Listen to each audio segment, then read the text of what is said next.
gives a good idea, a good outline of how long it takes tissue to heal. So, if you have just a simple exercise-induced muscle strain, it's going to feel better in a few days. But if you have a grade 1 or 2 muscle strain, so let's talk about a low back strain.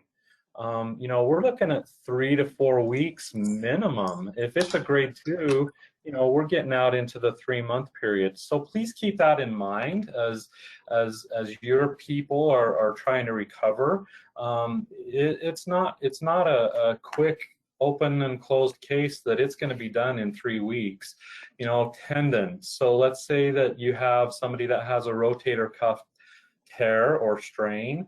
We're again looking at 4 weeks to 7 weeks, and that's if it's just a tendonitis. If they have some tearing going on in there or full rupture needing a repair, we're looking at several months. Ligaments, same thing. I had a patient that had his ACL torn, and so it was repaired surgically. But again, look how far out we are in the recovery time for that ligament strain or sprain or graft. So, sometimes it's not just going to get taken care of in a month. And we can do everything that we can do, but we can't always speed up the anatomy and the healing and the physiological process. We can speed it up some, and we can facilitate that, but we're not going to take away, and we're not going to make a ligament graft better in 2 weeks. It'd be nice. Yeah. Like there's sometimes I'm like, man, I wish I had crystals embedded in my fingers and I could just heal people. The body does take that time. Yeah. And realize too, there are other factors. So if somebody's overweight, if somebody isn't used to exercise, if they don't drink enough water, if they don't sleep enough, these time frames that you're seeing on the screen are going to be longer.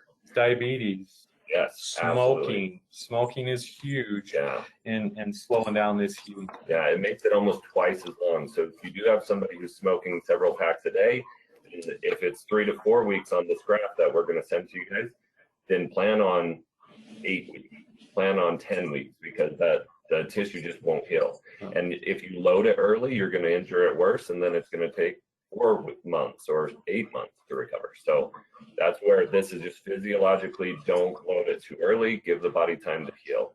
And somebody asked about getting access to this slide or any other information. I know Megan's going to send out this one specifically to everybody, but if there are other slides specifically you want or research articles, just email us and we'd be glad to send you any information. We've got a plethora of information for you. And we'll share our contact information at the end. Okay, so this is one of my favorite slides. So when we're talking about injury management, obviously as a physical therapist, you guys know we love to prevent injuries, right? If we can put ourselves out of a job, and that's why we got into this. I didn't get into this for the money. So first, let's go through it. All the different kinds. Extra passive, doing nothing. Like I got that little back strain, but whatever, my boss gets mad at me if I complain about injuries, so I'll just shut up. Or passive treatments. I'm just going to get the steroid shot. Let's just get the pain go away. Let's get some surgery. They talk about the treatment pyramid and how surgery and medication are some of those first levels that people jump to. And that's the society we live in. So we have to educate people that there are better ways. There are ways to be an active participant in our healing. Can I improve my movement? Can I fix the mechanical errors? Can I treat the tissue, get stronger, reduce tension in muscles? And that's you actively participating. And then the extra active part is just injury prevention. Like I said, if you either feel something coming on, or even better, just stay active, stretch regularly. I know that some of the providers and some of the agents I've worked with, they have a stretch routine with their team that they're doing once or twice a day. Everybody come out of your office, and when you do it with people, you actually do it. Definitely something to encourage your employers to do, especially for those that have physically demanding jobs. Are they doing stretching? Are they doing pre-work kind of calisthenics or however you want to call it? That kind of stuff can really prevent injuries. And I know guys, I've done manual labor in my life, and I know guys hate doing that. They're like, oh, they roll their eyes. But really, that injury prevention can go a long ways. And that's something that we can go out and teach these employers that you're working with. We can go and help them set up a program, something that they're doing daily. And honestly, a lot of them are like, well, I'm not going to pay couple $100 to have somebody come and implement these programs, but they are losing thousands of dollars of man work hours. And we're not going into this on this class today, but I've taught other classes and I've seen other people teach classes about thousands and thousands of dollars, millions of dollars throughout the United States, just in cost with lost man hours, costs of, in addition to the medical expenses and everything else. So definitely worth it to spend $300 to save 50,000 or whatever. So, you know, we look at how are your clients moving? What's their posture looking like? What's their posture at their desk or when they're standing, or what are their lifting techniques?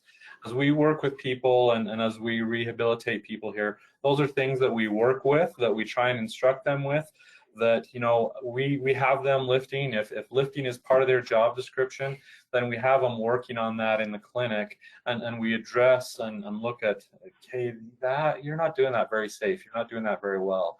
And so those are things that PTs are hopefully doing in their clinics as they're working with people, getting them back to work. You know, we're looking at imbalances. Are there pre-existing injuries that may be contributing to what they have going on?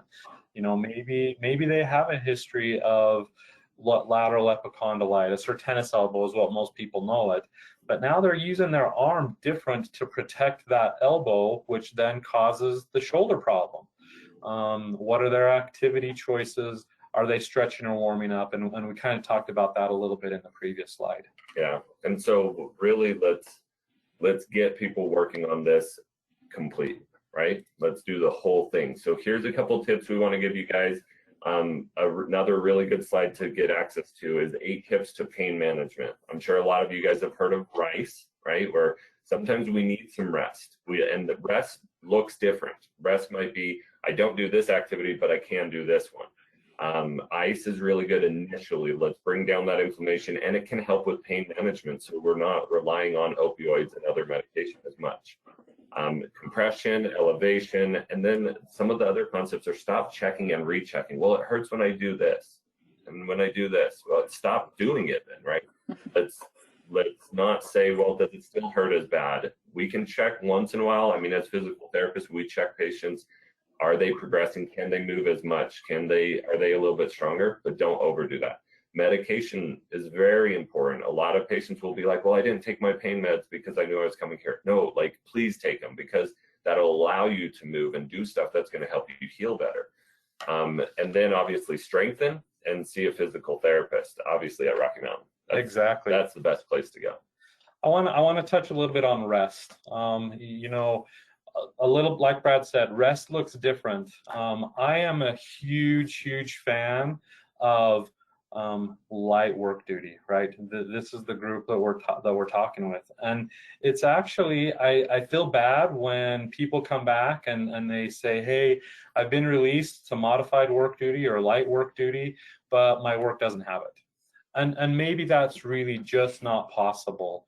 But active rest can help their recovery as much as anything. So let's talk about just low back pain. You know, 40 years ago, when somebody had low back pain, they said, okay, go lay in your bed for 8 weeks and don't do anything. You know, now the research is suggesting and pointing to, okay, do what you can without making your back hurt. And so that's kind of that active rest that I'm talking about. You know, if somebody is a cashier at a store, okay, maybe they can't stand in one position, and that really is hard. Standing in one position for a long time is hard. Maybe they can't stand in that one spot for 8 hours, but can we have them cashier for an hour and then do something else for an hour and go back to cashier? And I don't know what all that looks like for each employer. You know, I'm just throwing out some ideas, but I think better if we can do active rest, low intensity work, modified work duty. That's better for their recovery physically, but I think it's also better for them psychologically and emotionally. And so, you know, however you can or we can work with employers to help them understand that, something that's really, really important. Well, and that's what I was going to say. If you guys have ways to reach out to employers and encourage this, one of the most frustrating things that I run into is and it's sometimes injured workers, but even dancers. Mm-hmm. So I've had several dancers who come after an injury, and I write down a note and I say, hey, no doing splits and no doing the high kick thing. And then I hear back from my patient that they said, well, my teacher said if I can't do splits, then they won't let me dance at all. Or I hear back from the worker and they're like, hey, you're on light duty, so sit at that desk and do nothing, or just do paperwork. Light duty isn't always do nothing. Light duty can be, like John said, an hour standing, and then let them sit somewhere for a half hour. And do the paperwork. But a lot of the injured workers will come and say they don't have light duty, or they come and say they have light duty. I sit in the kitchen break room for 8 hours because they said I have to be there. Yeah. But could they do a little bit of each? And as soon as we say, okay, they're allowed to stand for an hour, the employer says, great, you're doing 8 hours. And I feel like there's a disconnect.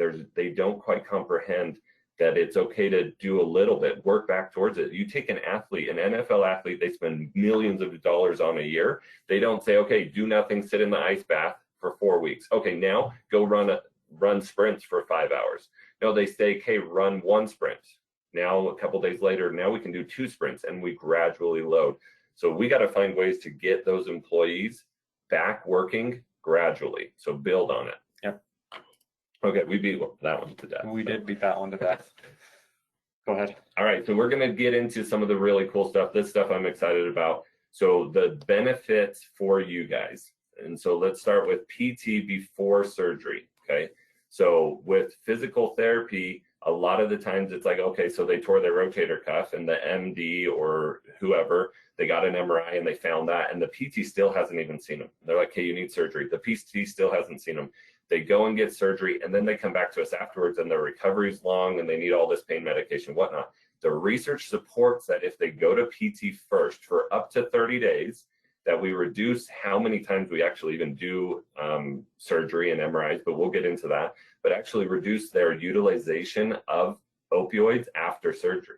It improves their recovery time. So they actually get better faster just with 30 days. So 30 days beforehand might save 60 days after. And then it also improves their quality of life scores. So they have different tests that they've done, and people are reporting higher quality of life a month after or 2 months after surgery than those who didn't get any PT beforehand. So if you have an injured worker who does need surgery, you're like, hey, this is, torn rotator cuff, whatever it is that's really severe, still doesn't hurt to get 2 weeks of PT or even a week of PT, depending on the individual, depending on what the providers are willing to cover, but at least get them a little bit, say, hey, get them some gentle stuff. Can they activate those muscles? What can they do safely to keep their nerves, muscles talking to each other? Yep. And I mean, that goes to low back strain. We're probably going to see people that have low back pain before they do surgery. Again, my patient that had their ACL repaired, it was on the job injury. He had the ACL surgically repaired, but that's another great example of, hey, we can't get him in for surgery for 2 weeks. Well, okay, let's do a couple of weeks of preoperative rehab to make sure that the muscles and everything going on around that knee are as healthy as they can be before they go to surgery, before they get assaulted with surgery, and then we rehab after. Let's make sure everything is working as good as it can before it goes to surgery. And really, when you look at that big picture, hopefully we're shortening the length, the duration of their time out of work or off work because we do a little preoperative care. And that it should save the number of PT visits after surgery, but even if it doesn't, you get 2, 3, or 4 extra visits before surgery. How many thousands of dollars of lost man hours? They get back to work a little sooner. There's other factors to consider. And then also assistive device use. So a lot of them might end up on crutches or something after an ACL repair. they use it wrong, it's measured wrong for them. We can actually teach them how to be safe going up and down stairs with crutches before even assaulting them with surgery, right? Mm-hmm. So there's a lot of benefits to that. So this next slide talks about how does PT, so back to our initial question, how does PT benefit the injured worker, employer, and insurance company? So this one we want to talk about how does it benefit the person that's been injured? You know, improved quality of life. You know, we talked a little bit and touched a little bit on the psychological component. If they're engaged, if they're doing something, if they feel like that they're doing something, then that's going to have an impact on, do they get depressed, and what's their quality of life all about. They feel like they're participating in the healing process, quicker return to their life and their work, quicker return to earning a full income if their income is affected because they're not working. Gives them a little hope, and we educate. That's one of the biggest roles I think we provide as physical therapists is we have an opportunity to spend some time with these people and we educate them. I can't tell you how many times I've had people come in and they said, the doctor told me that I have a rotator cuff impingement. What is that? And so we're able to educate them and talk with them about what's going on. We can show them the anatomy and the muscles and help them understand. And that education goes a long ways, because rotator cuff impingement to somebody that doesn't understand, what does that mean? I mean, that's German, that's French, that's whatever, right? And so we can help clarify and make that easier for them. Well, and how much do you guys love, like you said, education on anatomy? The patient needs to know that too, so they understand their own body. So next, we're going to talk about the employer. So how does all of this benefit them? So there's decreased time of the return to full duty. They'll get back to work faster, improved long-term outcomes, so they can work harder, do more, and safely, less likely to get hurt again, reduce risk of never returning to work. That's a big thing that we deal with, right?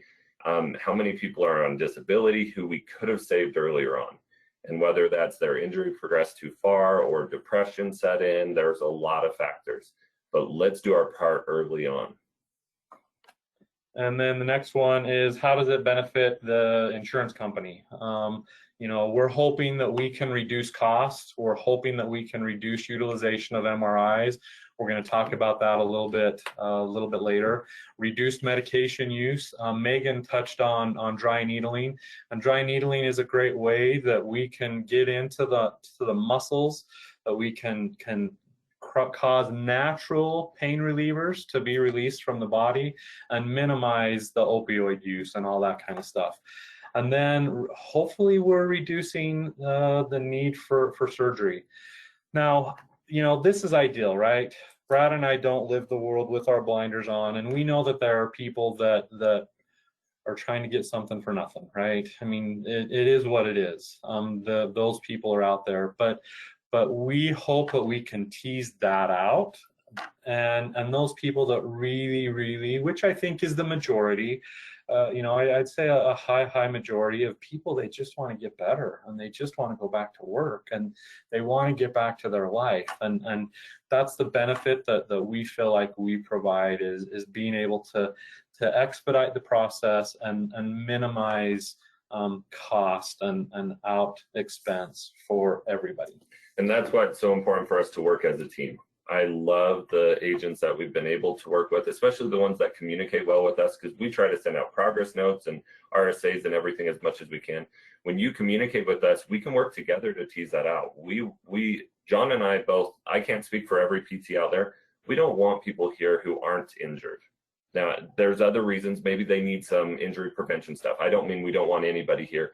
What I mean is we want to help you guys tease that out. If they're not actually injured, if they're exaggerating it, or we're looking to work with you guys and the doctors. So please communicate with us. If you have concerns about that, like, hey, you asked for 24 visits and the doctor said that they're not even injured. Okay, let's talk, because there's something there. We are not going to ask for those visits. We want to keep that. And that's one of the things I love working. This is me personally talking. I love working with Rocky Mountain because they have been 1,000% supportive of me treating people with what they need to get better, not going for a number of visits or make sure they're there for an hour and a half. If someone comes in with a small finger injury, sometimes their appointment is only a half hour. And yes, that means for that appointment, we made less money than we could have if I dragged it out. But Rocky Mountain has been, that's why I work here. I love the ethical support. This is Brad talking. This is not Rocky Mountain representative talking.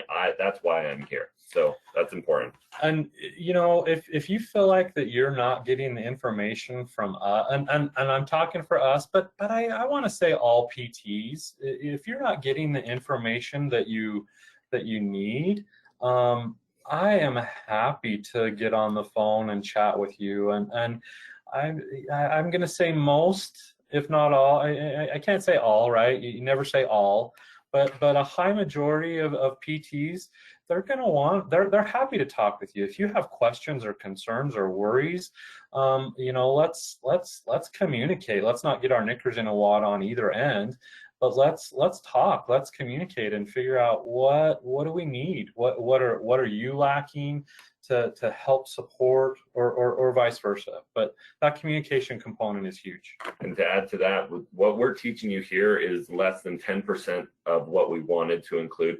So if any of these topics are ringing a bell for you, please call us and say, hey, can you teach us more about that? We love to educate, and we've got resources, so reach out to us.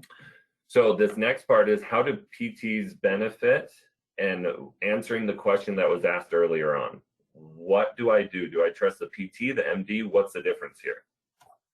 This is just one of countless research articles that I can send you guys an email out, showing the knowledge of musculoskeletal conditions. And this one's really cool because it shows here on the far left what you're looking at, a bar graph here. On the far left, you have those orthopedic specialists. Those are the ones doing those surgeries. They know it. They know their stuff. I mean, they studied it for 11 years. I hope they know it better than we do, right? Yeah. They are brilliant. They really, at least the ones who are staying up on, I mean, we can't talk about all, but a lot of them are really, really smart. Then next is the specialized trained physical therapist. And you can see there OCS, SCS. So they did this study with thousands of providers, and they found that the next smartest, most well-educated about musculoskeletal system is your physical therapist. And right below them are the ones without even that specialized training. Both John and I are working on getting the OCS training right now. So we are constantly trying to add to what we know. And a lot of PTs out there are studying new things, and a lot of the orthopedic surgeons are as well. And then if you go down a little bit farther, you'll see more PTs, PT students, whether they're DPT or master's programs. And then even farther is your family practice physicians. And so you can see 81% or 81 score versus a 61. So when those MDs who are really, really smart, and I love working up, they're part of that team, they're internal medicine.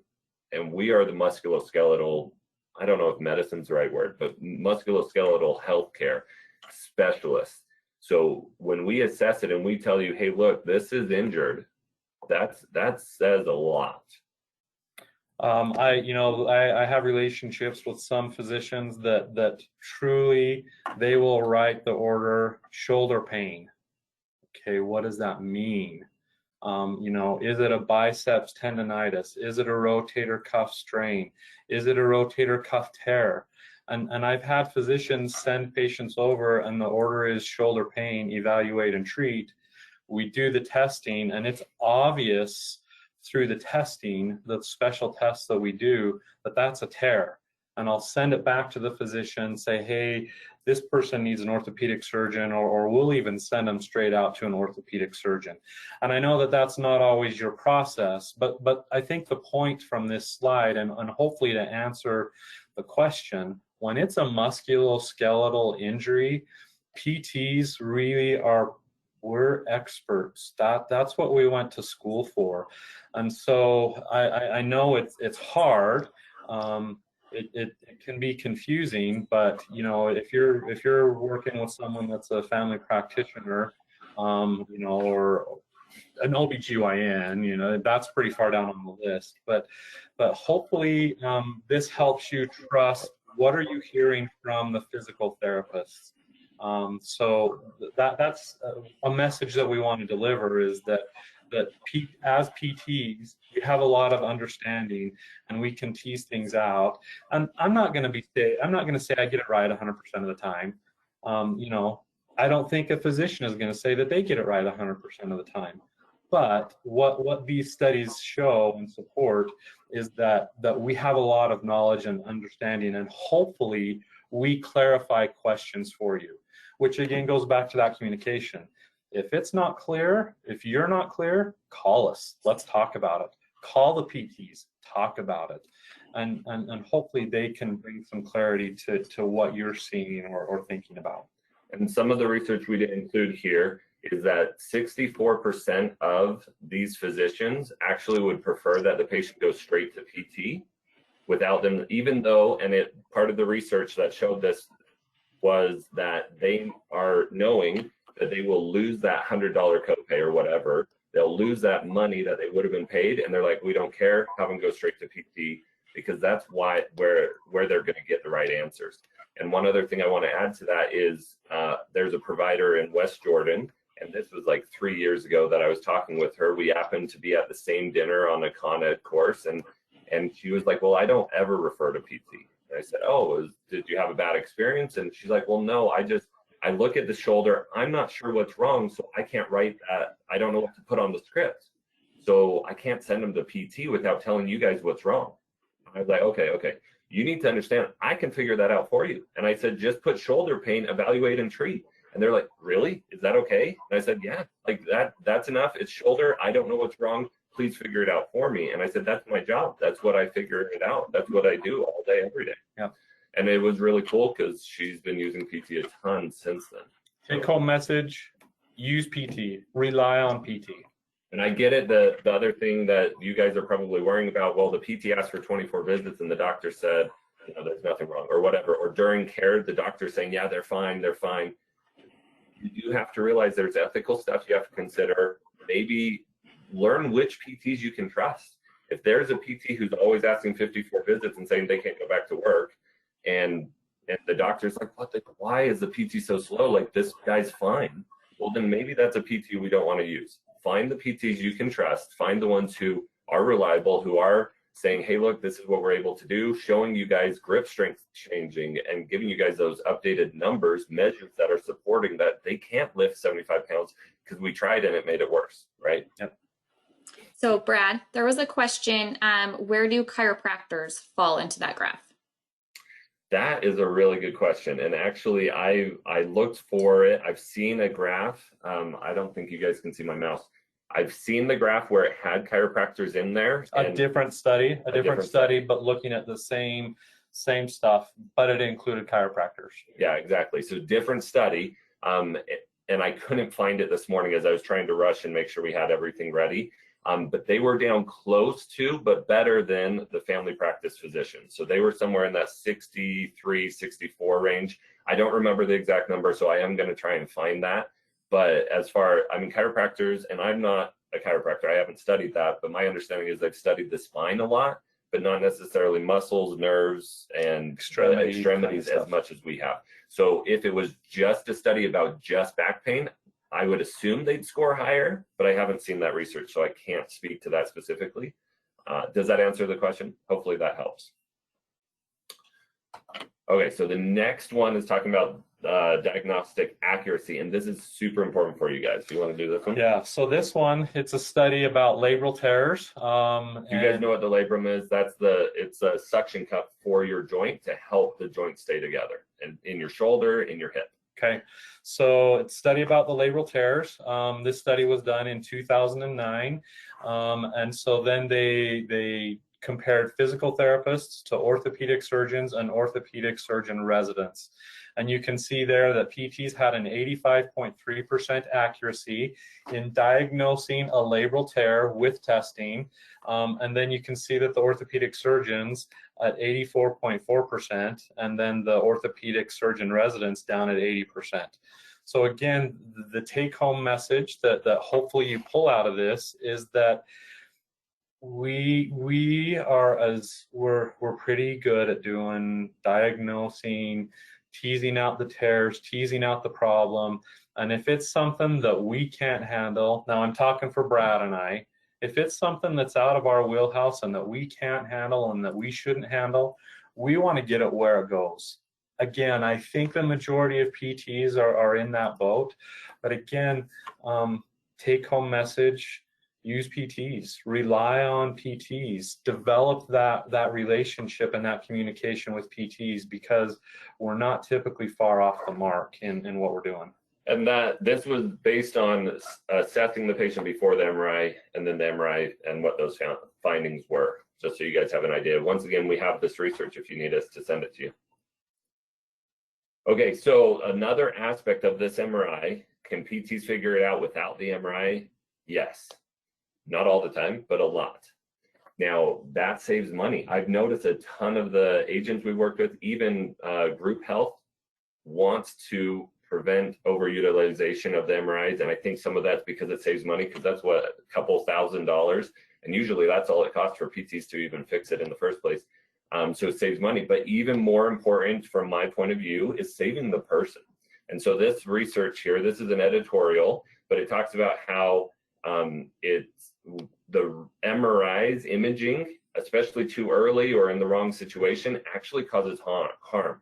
People, they're getting surgery more often. Does the next slide go into this more? No. It probably will cover it some more with some other ideas, but they're getting surgery when they didn't need it, just because you happen to see a bulging disc or a torn rotator cuff, and that doesn't mean they have to have surgery. They're more depressed. They cling on to that. That's their title. Oh, I'm a rotator cuff tear.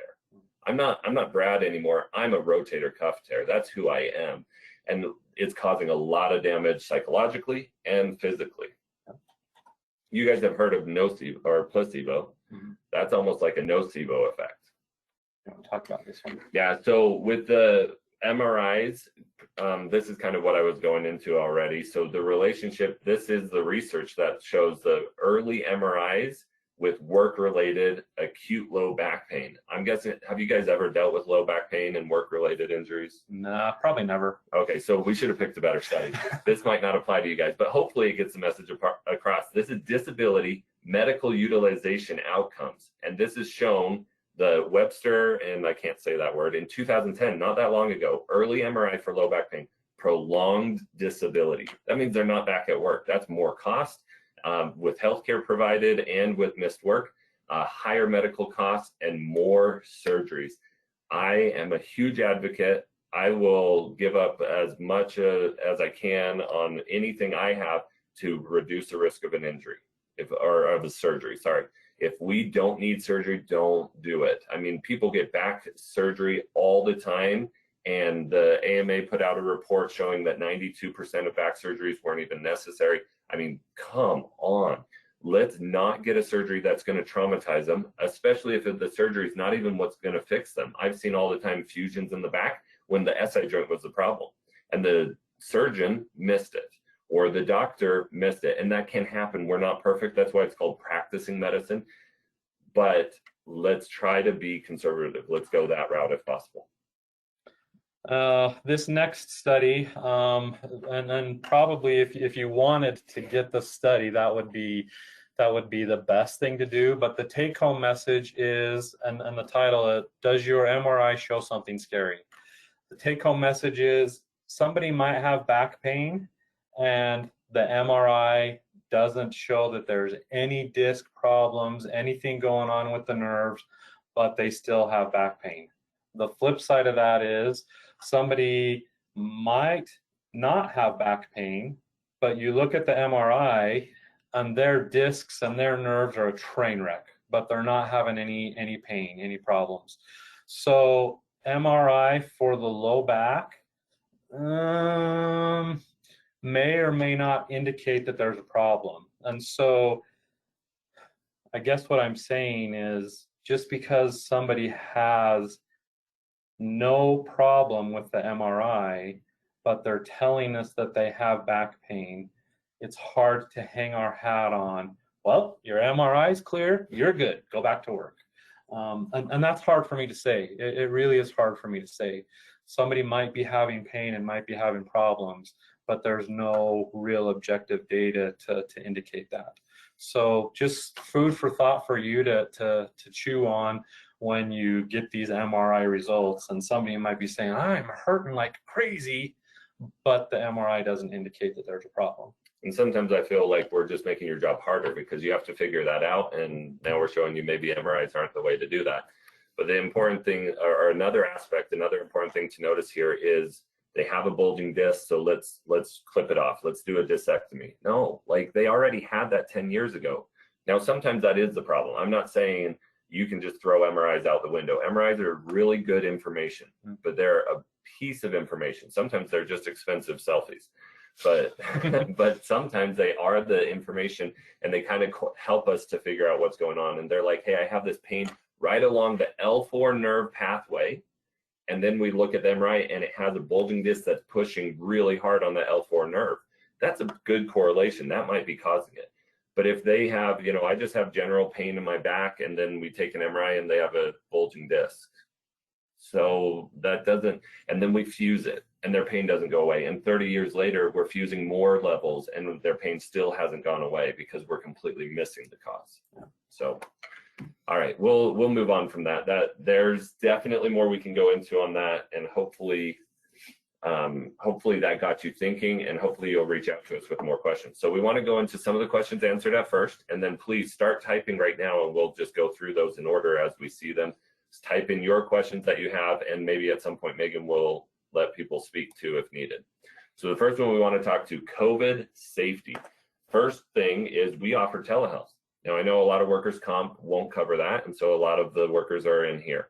And I personally prefer in person. I like to get my hands on them. I want to show them how to move better when I can kind of cue them and push them in different ways. But telehealth is an option.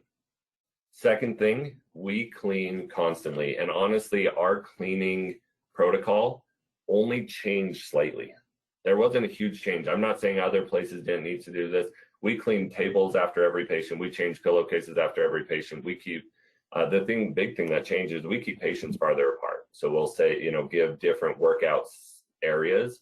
Everybody's got masks on all the time. What else are we doing? That was a big thing. I mean, we don't have our masks on right now, but we do when we're in clinic and working with people. We have our masks on. We encourage our patients. We want them all to have masks. If they come in and they don't have a mask, we have some available for them. For free. For free, yeah. We're not even charging for that. So we're just trying to make sure that everybody is protecting and social distancing and all of that stuff. Did that answer the question of the individual that asked that? And maybe you, another thing as you're answering that, just type in, yes, that answered it, if that helped. But there are times where if they're like on the treadmill, everybody is like 10, 15 feet away from them. I don't know about you guys, but getting on a treadmill and trying to breathe and get moving can be tough. So there are times, but that's super limited, and we make sure nobody else is even close during those times. And then obviously we clean up right afterwards. Yep. But yeah, hopefully that answers that. Dry needling and cupping. So dry needling, we use monofilament acupuncture needles. That's the tool. The tool is an acupuncture needle, right? Just like a screwdriver is a tool or a hammer. So we use the acupuncture needle, but we use it differently than an acupuncturist would. Like I said, they're monofilament. If you think of when you get a shot or you give blood, that's called a hollow bore needle. But those dry needles, they're a small piece of wire, right? Been sterilized and all that kind of stuff. But we're then able to get it in specific spots. We're able to get it in trigger points of the muscles. We can do different things with those needles. We're releasing natural opioids. We're releasing, I'm having a brain cramp. The fibroblasts? Or? Yeah. So and with the natural opioids, just so you guys aren't scared by the word opioids, in our body we have pain regulating pathways, and the dry needling activates those pathways. Does all of the research on that, and that's a lot of the stuff we left out of this, but it shows that reduced utilization of the pills. So opioid pills because their pain levels are way, way lower. And it's all natural. You can't get addicted to it. And we're not injecting anything. It's the needle causing us the effect on the fibroblasts, which releases those natural opioids. Yep. Cupping, you want to hit cupping? Yeah, cupping's really cool. I don't use it as much as the dry needling. It takes about as long, but doesn't have a strong of an effect. It does have some different things that it can do of myofascial release, working on the tissue. It brings blood flow to the area, which can help with healing. And then it can also cause a neuromuscular effect, causing relaxation in that area. Yep. And we use cupping in, we don't just put them on and leave them there for 20 minutes, which I'm sure you guys have seen, like Michael Phelps, those big dark circles, right? Sometimes you'll leave them for a couple minutes, move them around, there's more to it. But the biggest thing that I use them with is during movement. So as somebody's doing a stretch, I can pull that cup, Megan, I did this one on you. So I can move that cup as they're stretching, decreasing or inhibiting the muscles from guarding and blocking a movement. And then circling back to the frozen shoulder question after surgery and not getting the outcomes that they were anticipating, sometimes we just don't get the outcomes that we hope for. Frozen shoulder is a tricky one. It's just it's one of those challenging pathologies and diagnoses that I work with. And so sometimes the outcome isn't going to be there. Now, is there a psychological component that's feeding into that? Could be, did they not address it and provide rehab as quickly post-operatively as they could have or should have? This is one of those diagnoses that most surgeons that I've worked with so if somebody has a total knee replacement and they have to have it manipulated, or if they have a frozen shoulder and they have to get it manipulated. So sorry, John, to interrupt you. We have somebody that logged on with a phone. If you could mute your phone, we're getting a little bit of feedback from your phone call. Like CW. That's better. Better. Thank you. Okay. So that's one of those things that if they do require a manipulation after surgery, or it's not getting better and the surgeon goes in and does that manipulation, it's not uncommon for them to say, hey, I want you to work with this patient and stretch this patient for the next 4 or 5 consecutive days. Sometimes it's 5 days for the next 2 weeks, and then taper down from there. So I know that kind of flies in the face of where you want to go and trying to conserve dollars and all those kinds of things. But if somebody does require a manipulation for frozen shoulder, and if that order comes, please know that that's not an atypical order. And so if we're asking for that, I mean, ultimately it's you, right? You guys are the ones that are kind of the gatekeepers for us. But that's not an uncommon request from a surgeon. And so hopefully you'll work with us. Again, some phone communication, and maybe you would appreciate us reaching out to you and explaining that. But maybe the outcome didn't happen because the PT was limited on the number of visits. And so I don't know the scenario. I don't know why or how, but sometimes it is what it is. The frozen shoulder is a hard one. And there can be a lot of psychology with the frozen shoulder. Some of the things we work with, it's pretty straightforward. It's anatomical, it's muscular, it's tendinous, it's whatever. But there are a few pathologies we work with that there's a big psychological component involved. And that's something to work with us on, like John was saying. Let's communicate. Let's figure out what's best for the patient. We're not trying to overutilize visits when we're doing that. Rotator or a frozen shoulder is one that is a process. The research says 9 to 24 months for a recovery on that. So if you guys are like, why is it taking 9 months? Well, that's fast for a rotator cuff or for a frozen shoulder. Yeah. So the research really says it can take time. They've got to go through the phases, and we could teach you guys more about that specific pathology if you'd like us to. But be patient with it. And that kind of goes back to say, why PT? Why get us involved? We can help patients move in ways that they're scared to move. We can help do the painful stuff for them. I know when I had my ACL repair 12 years ago, I did not like moving it on my own at home. It was hard. I did it. I did my homework, but my PT did a good job of keeping that simple. And then when I'd go in and see him twice a week, he'd move it with me. He used some of the machines there that made it easier for me to control that movement, and not be as scared to move. So the psychological, I'm afraid to move. PTs, we get our hands on them, we move for them, we move with them. There's PNF patterns and contract relax. There's a lot of different techniques we use to get them involved. It's a really good system to get people moving. I'm going to expose my bias here.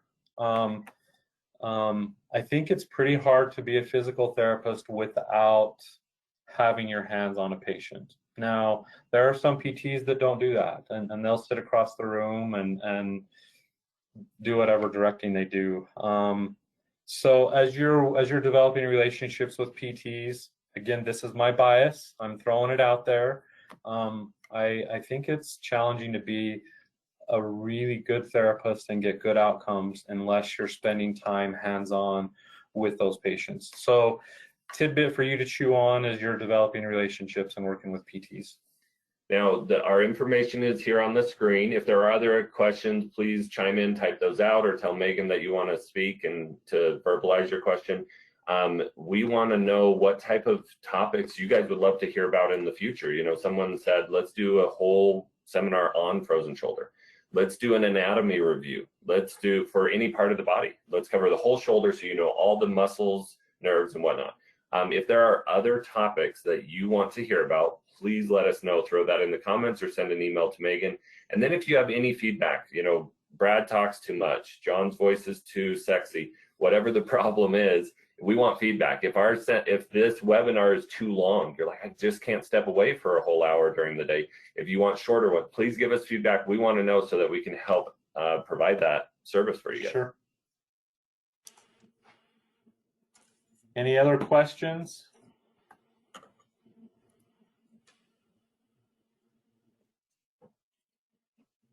I think we're good. Thanks, Linda. Yeah, thanks, Linda. We believe in the hard work you guys do too. Yes, adjusters have quite the job. Okay. Not jealous of you. You guys do the hard work for sure. Okay, well, thank you, John and Brad, for doing this for us. I don't know if any of the other, like Matt or Danielle, have anything to say. Our sponsors. Hopefully, I don't know what next year will bring. So our next one is supposed to be in April. So we'll see if we can actually get together in person for that. And if we can, we will have a big party for sure. If not, we'll just continue with the webinar. But we'll pick some dates in April and maybe hopefully cross our fingers that we can meet in person. But if you guys have any questions, please reach out to me. You can email me after the webinar. Probably tomorrow, I'll be putting all of your CE credits into the state. So I'll be uploading all those tomorrow. So hopefully you see those in the next couple days when you log on or whatnot. And then I think that's all I have, unless anybody else has anything else. One quick thing, Megan, that I totally forgot to mention. We understand, like we talked about already with the communication, one more step. We want to invite you guys to come to our clinic. Anytime you want to come and see what we do. You want to come and watch the treatment sessions happen. You want to come and ask questions about your own specific injuries or ask questions about injuries that are holding you back. We want to invite you in so you can see what happens here, what we actually do. You could come and sit in on a whole evaluation. What do you guys even look at the shoulder? Maybe go sit in on when you see stuff like that happen, go sit in with your doctor and watch him assess the frozen shoulder, and then come watch us assess it and get an idea with your own eyes what's going on. Sorry, I forgot. We were going to offer that to you guys. So, yeah. And I don't know if it's appropriate to say it here, but John and Brad, they do monthly webinars on different topics of the body and whatnot. So if you have any injured workers or yourself that would want to, jump on a webinar, they do it once a month. you know, feel free to reach out to us and we can get you that information. And Megan, can we give them access to the previous webinars we've already taught? Or when we get those up on YouTube, maybe we could email that out for everybody? Yeah. Cool. We're talking headaches next week, if that rings true to anybody. Headaches, migraines. I'm sure you guys don't deal with any headaches in your job. So all that desk work is a really big common cause for it. Yeah. Okay.